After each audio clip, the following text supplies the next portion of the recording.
MLA కోట MLC ఎన్నికల్లో BRS వ్యూహం ఏంటి? గులాబీ బాస్ కేసీఆర్ ఎమ్మెల్యే కోటాలో తన పార్టీకి దక్కనున్న ఒక్క ఎమ్మెల్సీ స్థానాన్ని ఎవరికి కేటాయిస్తారు?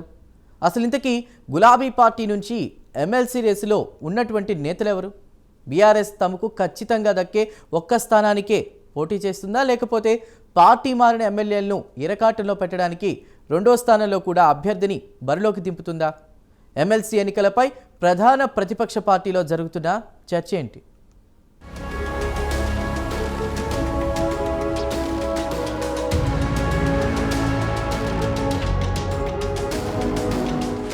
ఎమ్మెల్యే కోట ఎమ్మెల్సీ ఎన్నికలకు నగారా మోగింది. తెలంగాణలో ఎమ్మెల్యే కోటాలో 5 ఎమ్మెల్సీ స్థానాలు మార్చి 29న ఖాళీ అవుతున్నాయి.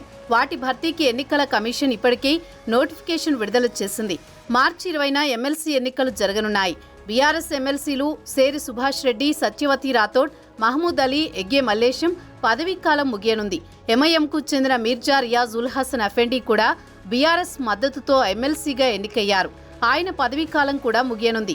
శాసనసభలో సంఖ్యాబలాన్ని బట్టి బీఆర్ఎస్ ఒక ఎమ్మెల్సీ స్థానం దక్కనుంది.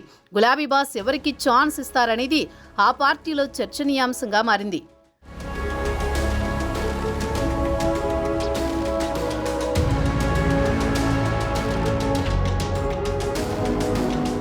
అసెంబ్లీ ఎన్నికల్లో బీఆర్ఎస్ 39 అసెంబ్లీ స్థానాల్లో విజయం సాధించింది. బీఆర్ఎస్ ఎమ్మెల్యే మరణంతో సికింద్రాబాద్ కంటోన్మెంట్కు జరిగిన ఉప ఎన్నికల్లో కాంగ్రెస్ విజయం సాధించింది. దాంతో అసెంబ్లీలో బీఆర్ఎస్ బలం 38కి తగ్గింది.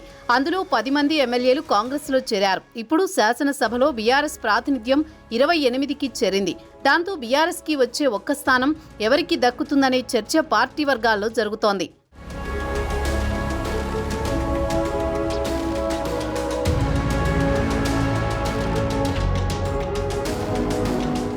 ఎమ్మెల్సీ పదవిని ఆశిస్తున్న వారు గులాబీ పార్టీలో చాలా మంది ఉన్నారు. ప్రస్తుతం ఉన్న సిట్టింగ్లతో పాటు మరికొందరు పదవి ఆశిస్తున్నారు. ఇదే సమయంలో బీఆర్ఎస్ స్థానిక సంస్థలతో పాటు అన్ని ఎన్నికల్లోనూ బీసీలకు 42% రిజర్వేషన్ కల్పించాలన్న డిమాండ్ తెరమీదకు తెచ్చింది.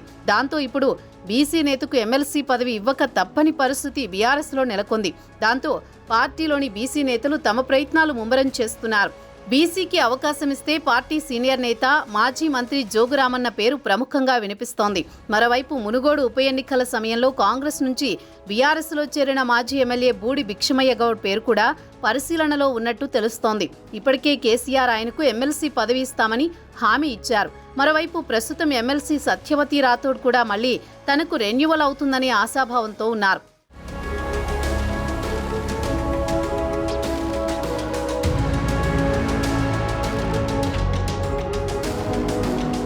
వాస్తవానికి బీఆర్ఎస్కు ఒక్క స్థానమే దక్కే అవకాశం ఉన్నా పార్టీ మారిన ఎమ్మెల్యేలను ఇరుకున పెట్టేందుకు రెండో అభ్యర్థిని కూడా బరిలోకి దింపాలని ప్లాన్ చేస్తున్నట్టు తెలుస్తోంది.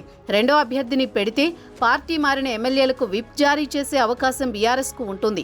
పార్టీ మారిన ఎమ్మెల్యేలు కాంగ్రెస్ అభ్యర్థులకు ఓటు వేస్తే సుప్రీంకోర్టులో దీనిని అస్త్రంగా చేసుకోవాలని బీఆర్ఎస్ ప్లాన్ చేస్తోంది. పార్టీ మారిన ఎమ్మెల్యేలు క్రాస్ ఓటింగ్కు పాల్పడితే వారిపై వేటు తప్పదని గులాబీ పార్టీ చెబుతోంది.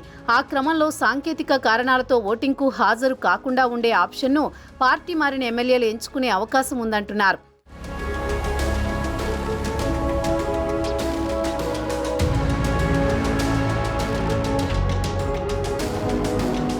మొత్తానికి త్వరలో జరగనున్న 5 ఎమ్మెల్యే కోట ఎమ్మెల్సీ ఎన్నికలతో తెలంగాణలో పాలిటిక్స్ ఆసక్తికరంగా మారనున్నాయి.